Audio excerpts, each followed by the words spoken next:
जय हिंद दोस्तों, कैसे हो आप लोग। आशा करता हूँ आप लोग अच्छे होंगे और अपनी तैयारी में मस्त होंगे।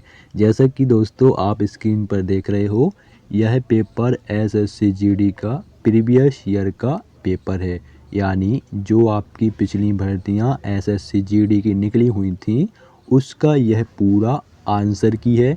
तो आज हम हिंदी के सेक्शन को या हिंदी के पार्ट को सॉल्व करने वाले हैं। ये आप साफ साफ देख सकते हो, पार्ट डी हिंदी। ठीक है दोस्तों, इसके अलावा भी कुछ प्रीवियस ईयर के पेपर जिसमें आपका जीके, रीजनिंग, मैथ और आपका हिंदी शामिल है, मैं सॉल्व करवाया हूँ। अगर आपने नहीं देखे हैं और देखना चाहते हैं तो वीडियो प्लेलिस्ट पर जाकर देख सकते हैं। और आपके डेली 2 प्रीवियस ईयर के पेपर, मतलब 8 प्रैक्टिस सेट या 8 प्रीवियस ईयर के पेपर आप डेली मेरे चैनल पर देख सकते हो। तो चैनल को दोस्त जरूर सब्सक्राइब करें। 2018 के, 2020 के और 2022 के प्रीवियस ईयर के पेपर में सॉल्व करवाने वाला हूं। तो यह रहा हिंदी का आपका पहला प्रश्न। डैश भर पानी में डूब मरना।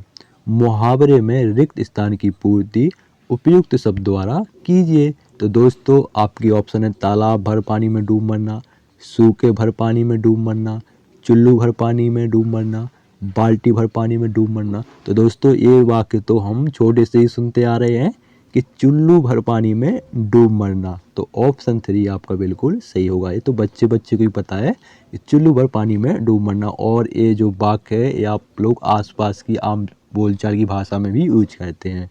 तो दोस्तों बढ़ते हैं अगले प्रश्न की ओर। अगला प्रश्न है आपका, निम्नलिखित वाक्य में से अशुद्धि पहचानें। तो आपका ये वाक्य दिया गया है, इसमें आपको अशुद्धि बताना है। तुम लोग कुत्ते की मौत मरोगे। इसमें आपको कहाँ अशुद्धि लग रही है, कौन से शब्द में, मतलब कौन से शब्द गलत लिखा हुआ है।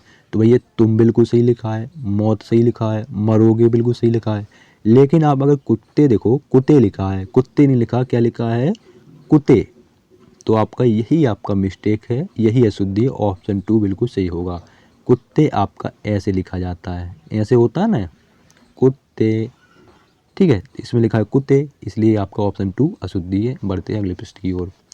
थोड़ा स्पीड में करते हैं और वहाँ ध्यान रखना, वहाँ आपको 1 घंटे का टाइम मिलने वाला है। तो जितना फास्ट हो जाए उतना फास्ट करना और ध्यान से पढ़ पढ़ के फास्ट करना है। ठीक है, अगला प्रश्न, जल ही जीवन है। उपयुक्त वाक्य में रेखांकित शब्द के पर्यायवाची शब्द का चयन विकल्पों में से कीजिए। तो दोस्तों जल का पर्यायवाची आपको बताना है। तो जल का पर्यायवाची क्या होता है, पानी होता है। ये तो भैया बहुत आसान प्रश्न था। ऑप्शन 4 आपका बिल्कुल सही होगा। ठीक है, और जो आपका मतंग है ये आपका हाथी का पर्यायवाची है।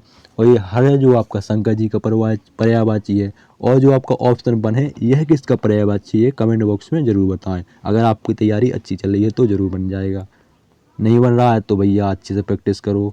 अगला प्रश्न, निम्न शब्दों में से उचित शब्द का प्रयोग करके दिए गए वाक्य के रिक्त स्थान की पूर्ति कीजिए।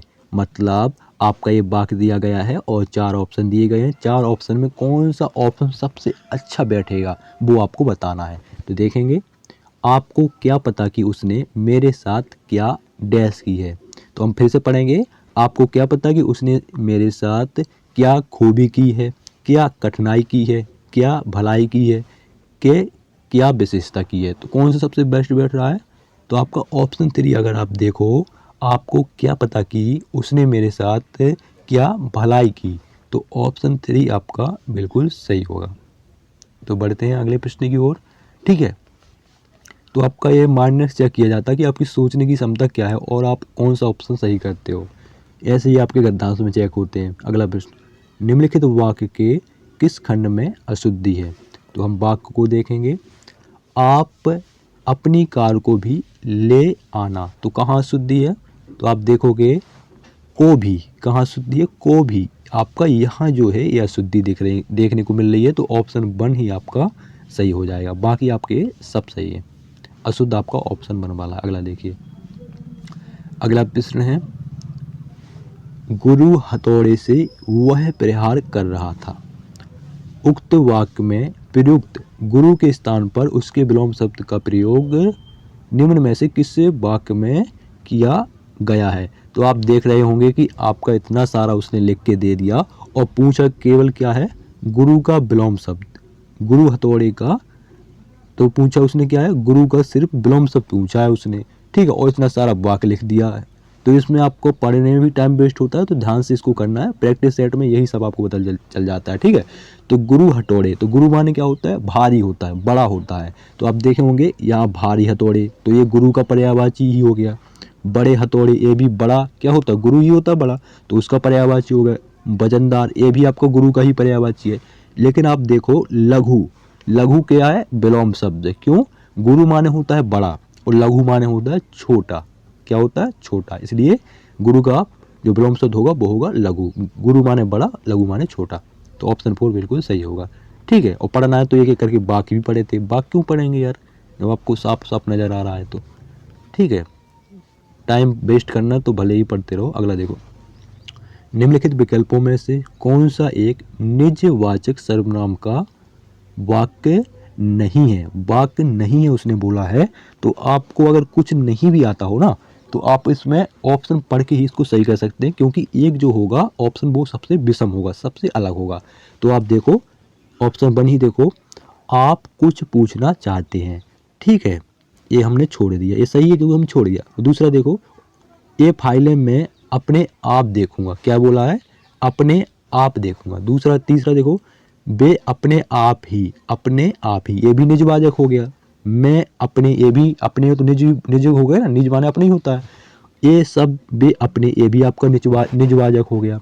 लेकिन अगर आप ऑप्शन 1 देखो, आप कुछ पूछना चाहते हैं, तो यह वाक्य आपका कौन सा है, आपका ये प्रश्नवाचक वाक्य है। ये देखो आपका ये भी लगा है, निशान भी लगा है प्रश्नवाचक का, ठीक है।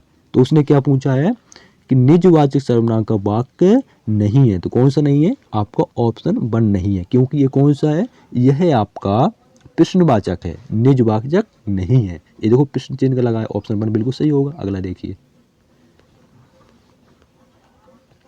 अगला प्रश्न है, जिसका कोई नाथ ना हो वाक्यांश के लिए सार्थक शब्द है। तो दोस्तों जिसका कोई नाथ ना हो उसे हम अनाथ कहते हैं। क्या कहते हैं, अनाथ। ऑप्शन 1 बिल्कुल सही होगा, ठीक है। और आपके सार्थक शब्द 2 या 3 प्रश्न देखने को जरूर मिलते हैं, तो सार्थक शब्द आपको जरूर पढ़ लेने हैं। सॉरी स्क्रॉल हो गया नीचे को, एक मिनट,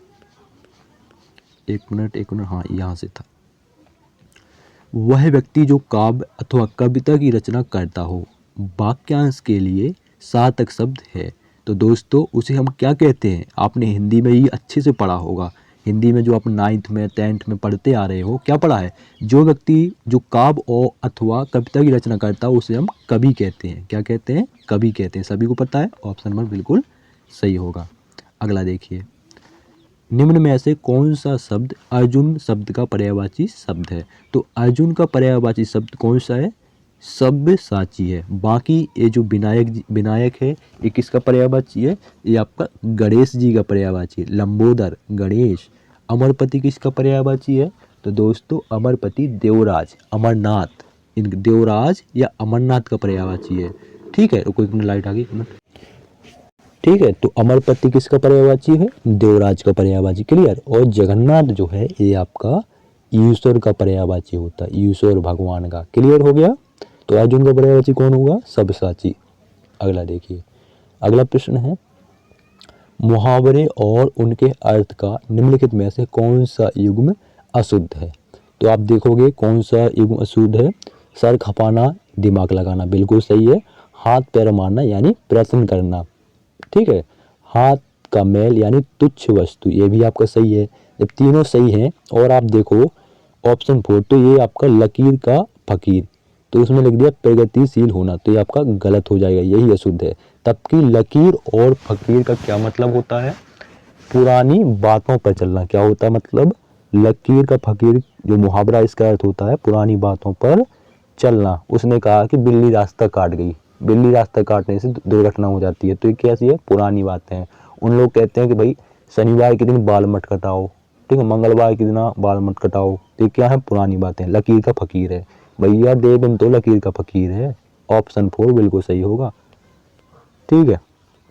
अगला देखिए, भोजन बहुत सुंदर बना है, इस वाक्य में रेखांकित शब्द के स्थान पर उपयुक्त शब्द क्या होगा? तो ऑप्शन देखो, भोजन बहुत सुंदर बना है, तो सुंदर जो है इसके स्थान पर आपके 4 ऑप्शन दिए गए, इसमें से कौन सबसे बेस्ट है? तो आप देखोगे कि ऑप्शन 1 भोजन बहुत स्वादिष्ट बना है, तो ऑप्शन 1 आपका बिल्कुल सही होगा। बाकी अगर आपने कहीं सुना हो भोजन बहुत खूबसूरत बना है, ऐसा कभी सुना है आपने? कभी बोले हो? तो ये तो गलत ही हो, खूबसूरत क्यों बना है? कोई फूल वगैरह है क्या? भोजन बहुत उन्नत बना है, ये भी गलत हो जाएगा। भोजन बहुत बेहतर बना है, ये भी गलत हो। क्या? भोजन बहुत स्वादिष्ट बना है, सभी लोग जानते हैं, ऑप्शन 1 बिल्कुल सही होगा।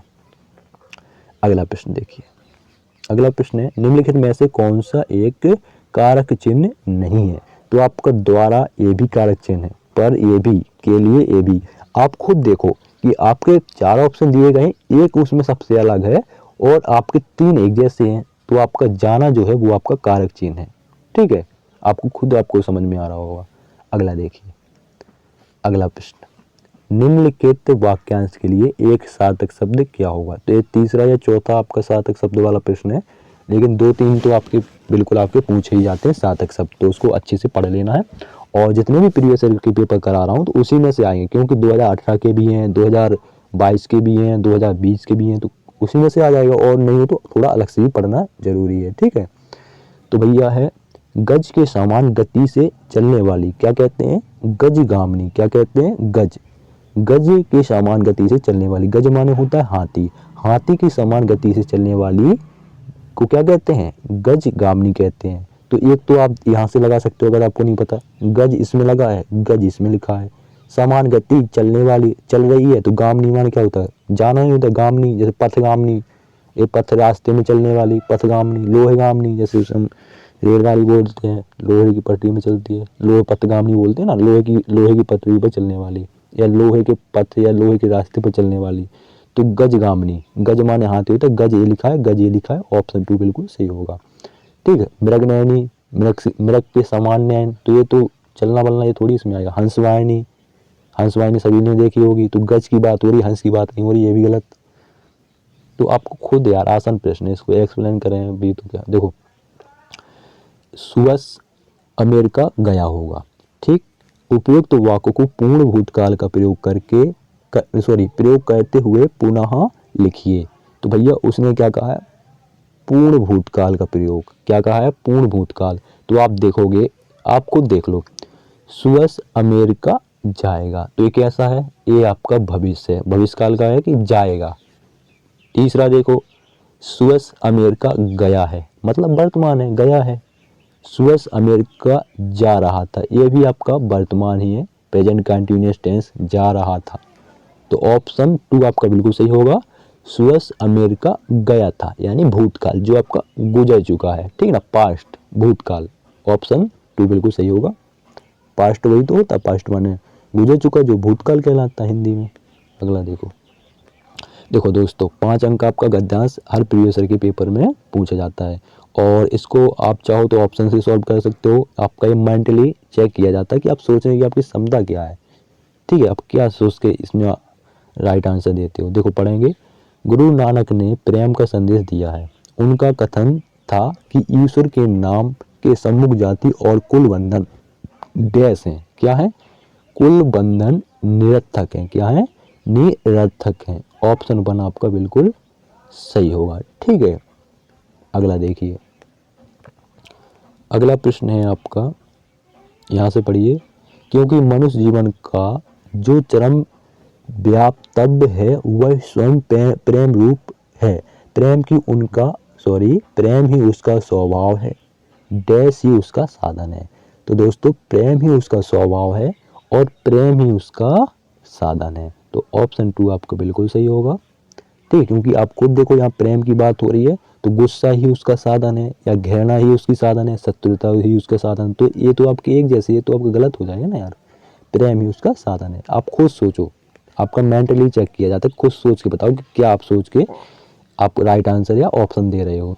अगला देखो, यहाँ से हम पढ़ेंगे इसको, अरे ओ मुग्ध मनुष्य, सच्ची प्रीति से ही तेरा मान अभिमान नष्ट होगा, तेरी छोटाई की सीमा डैश होगी। क्या होगी?